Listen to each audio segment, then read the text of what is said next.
sur un glaçon ordinaire.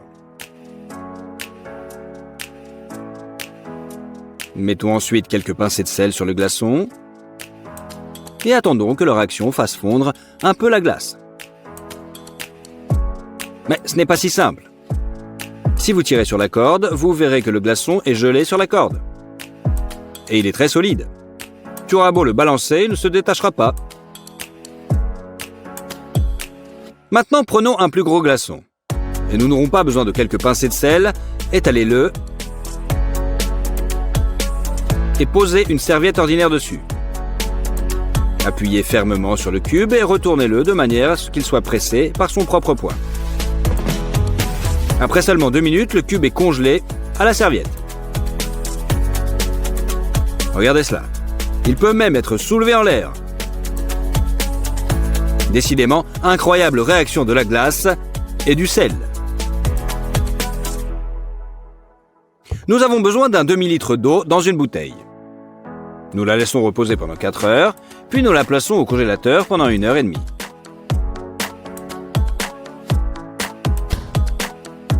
Ensuite, nous tapons doucement sur la bouteille. Comme ceci. Et l'eau commence à geler sous nos yeux. Incroyable, non? Vous pouvez aussi frapper la bouteille contre la table et vous obtiendrez le même effet. Et si vous essayez de verser cette eau dans un verre, elle commence à former une colonne de glace. Si vous la versez dans un verre et que vous placez un autre glaçon dessus,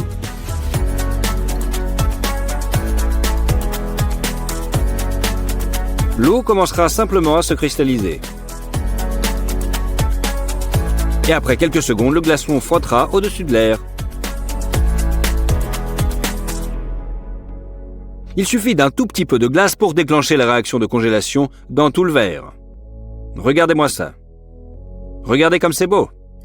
En fait, on peut faire la même chose avec du Coca-Cola. Regardez, nous allons vous montrer tout de suite. Mais il faut le congeler pendant 3 heures et 15 minutes avant cela. On ouvre le couvercle,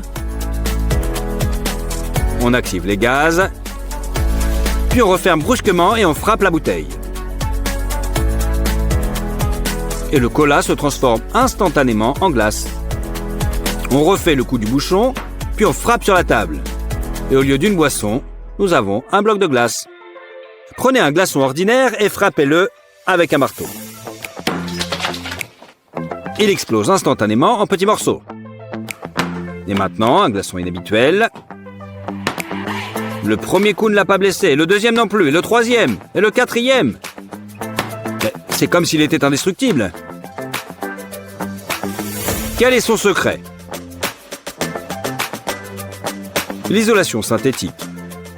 Nous versons de l'eau dans le moule à glace et nous y mettons aussi de l'isolant.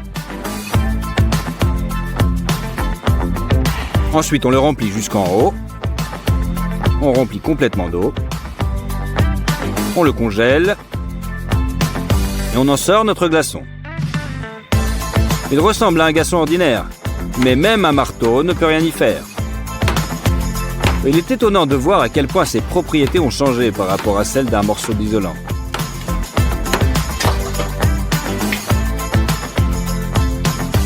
Prenez le jus de fruits et versez-le dans un sac en plastique comme celui-ci. Plongez le sac dans un sac plus grand et entourez-le de glace.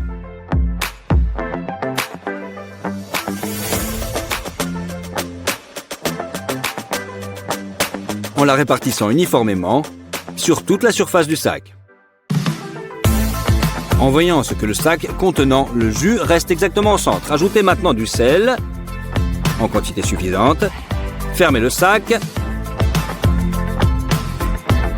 et répartissez le sel à l'intérieur de manière à ce qu'il soit en contact avec toute la glace. Enveloppez le sac avec une serviette en papier et laissez se reposer pendant 10 minutes. Retirez le sachet de jus et constatez-vous que il semble que nous ayons un sac entier de sorbet aux fruits délicieux en seulement quelques minutes. Très astucieux.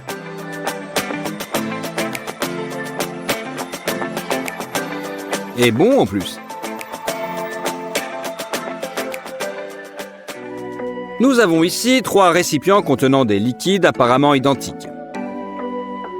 Déposez délicatement un œuf cru dans chacun d'entre eux, en les faisant descendre doucement le long de la paroi.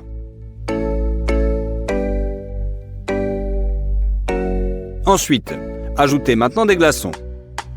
Dans le premier récipient, nous avons de l'alcool, un œuf et des glaçons. Dans le deuxième récipient, nous avons de l'eau douce, la glace est remontée et l'œuf est au fond. Et dans le troisième récipient, nous avons de l'eau salée. Ici, la glace et l'œuf sont tous les deux à la surface. Versez de l'eau jusqu'au bord du verre et plongez un glaçon dans l'eau.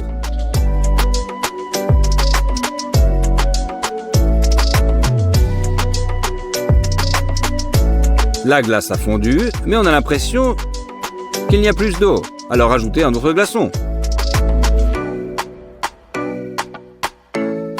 Il a fondu, mais l'eau ne déborde pas encore. Alors, essayons avec un troisième glaçon cette fois.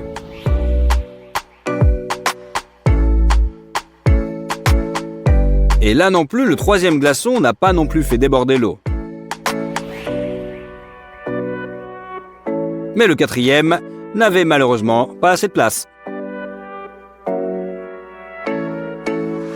Nous avons maintenant besoin d'eau, de bicarbonate de soude et de vinaigre. Mélangeons le bicarbonate de soude et le vinaigre dans une casserole. Réaction violente, attention.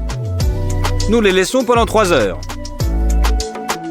La réaction est terminée, nous avons une masse comme celle-ci, dans laquelle nous ajoutons un petit peu d'eau. Allumez le gaz et mettez la casserole sur le feu.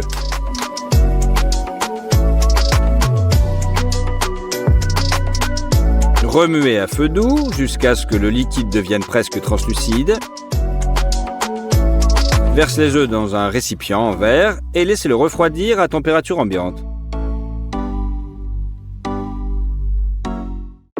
Versez un peu de notre liquide sur la surface et il commencera immédiatement à cristalliser.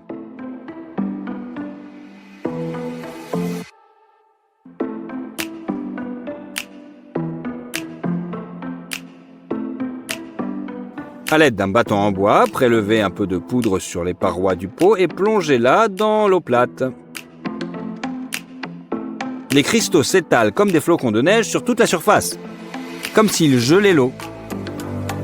Regardez le motif. Plus il y a de points, plus la réaction est rapide. Regardez comme c'est beau. Maintenant, essayons d'émietter nos cristaux.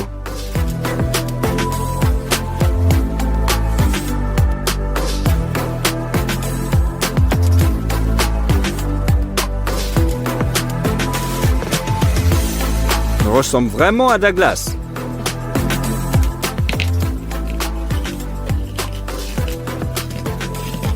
De la glace, vraiment. Mais ils sont chauds. Maintenant, si vous versez doucement notre liquide, il commencera à former une colonne comme celle-ci. Il gèle instantanément. Et si vous plongez un bâton de bois dans un bocal contenant ce liquide, regardez-moi ça, il se couvre instantanément de cristaux. Puis il reste coincé dans le liquide solidifié. Cette fois, c'est comme si les cristaux avaient créé une fleur sur le bâton. Celle-ci a continué à pousser, remplissant tout le récipient.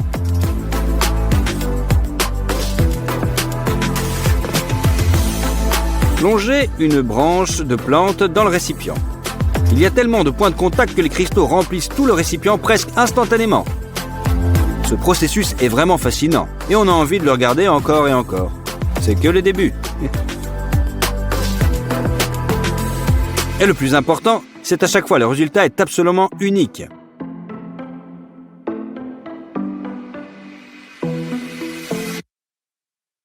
Même en versant simplement le liquide dans un autre récipient, on peut observer l'incroyable déploiement de cristaux. Les tournes dans l'eau. Plus l'œuf est droit, plus il est vieux. Désormais, vous confondrez plus un œuf vieux et un nouveau. Et vous cuisinerez toujours avec des produits frais. Voici un nouveau moyen de peler rapidement un œuf dur. Cassez la coquille aux deux extrémités opposées et faites rouler un peu l'œuf sur une surface dure. La coquille s'enlève en quelques coups de main. Si vous avez l'intention de couper l'œuf en tranches pour une salade, il suffit de le couper en deux avec un couteau et de ramasser l'œuf avec une cuillère en quelques secondes et c'est bon. Nous avons besoin d'une grosse rondelle d'oignon et d'une rondelle de poivron. Mettez-les dans une poêle et versez un œuf au centre de chaque petit anneau qu'on vient de découper. Comme vous pouvez le voir, les œufs ne s'étalent pas et prennent la forme des légumes. Faites frire jusqu'à ce qu'ils soient bien cuits et servir avec un petit peu de verdure. C'est un petit déjeuner très beau et très savoureux. Mais cette astuce n'est pas seulement valable pour les légumes. Il suffit de retirer la mie d'un morceau de pain, de faire fondre le beurre dans une poêle, d'y déposer le pain et de verser l'œuf au centre. Dès que l'œuf est pris d'un côté, il suffit de retourner le toast à l'œuf. Il ne faut que quelques minutes pour préparer ce petit déjeuner inhabituel. C'est quand même ça a l'air délicieux. De plus, le jaune d'œuf reste liquide, comme j'adore. Maintenant, nous allons séparer les blancs d'œufs des jaunes. On ajoute une pincée de sel et battez-les au batteur pour qu'ils prennent un peu plus d'épaisseur. Mettez la moitié de cette mousse molle dans la poêle. Maintenant, mettez votre jaune d'œuf et rajoutez un petit peu de blanc à neige. Faites frire d'un côté et puis retournez. 2 minutes dans la poêle et notre œuf incroyablement mou et moelleux est prêt. Écoutez, j'en ai fait un petit hamburger et voici à quoi il ressemble. Pas mal quand même, non? Pour cette astuce suivante, coupons une saucisse ordinaire en 2 moitiés. Ensuite, nous ferons des petites incisions peu profondes tout le long de la saucisse. Nous en ferons un anneau et nous fixerons les extrémités avec un cure-dent pour plus de sécurité. Placez nos anneaux dans une poêle et au centre, bien sûr, un œuf. Regardez comme c'est beau. Ce n'est pas seulement un petit déjeuner original, c'est une véritable composition florale. Et si le matin, vous n'avez absolument pas le temps de préparer quelque chose, les œufs brouillés dans un verre viendront à votre rescousse. Cassez un œuf dans un verre, ajoutez du lait et battez-le avec une fourchette. Mettez le verre en micro-ondes et allumez-le à puissance maximale pendant 2 minutes, s'il vous plaît. Et voilà, une omelette délicieuse, facile et surtout rapide à préparer. À propos, vous voulez également cuire un œuf poché au micro-ondes? Cassez l'œuf dans un verre et versez un petit peu d'eau dessus. Couvrez le verre avec une soucoupe pour que l'eau ne s'évapore pas du verre. Quelques minutes et l'œuf est cuit au degré souhaité. Mais le jaune, vous allez voir, sera encore liquide. Tadam! Magnifique, non? Essayons quelque chose d'un peu plus intéressant. Râpez du chou rouge. Au mixeur, c'est bon. Maintenant, séparez le blanc de l'œuf du jaune. Ajoutez du jus de chou. Remuez un petit peu et ajoutez un petit peu de jus de citron pour changer la teinture de notre petit mets. Versez ensuite la substance toute tenue dans une casserole et lorsqu'elle a pris, y versez un autre blanc d'œuf. Nous plaçons les jaunes d'œufs sur le dessus de la façon à ce que ce tout ressemble à un symbole yin-yang. Nous obtenons ainsi un petit déjeuner vraiment équilibré, hors du commun, sain et surtout délicieux. Il nous faut maintenant un œuf dur. Il doit être encore chaud. Nous allons le mettre dans un moule que nous avons fabriqué avec un morceau de carton et des élastiques. Nous plaçons un bâton en bois sur le dessus et nous fixons son autre extrémité avec des élastiques. De cette façon, nous laissons l'œuf refroidir afin qu'il puisse garder la forme du bâton de bois. Au premier coup d'œil, on dirait un œuf cabossé, mais vous allez voir quand il est ouvert. Des cœurs d'œufs de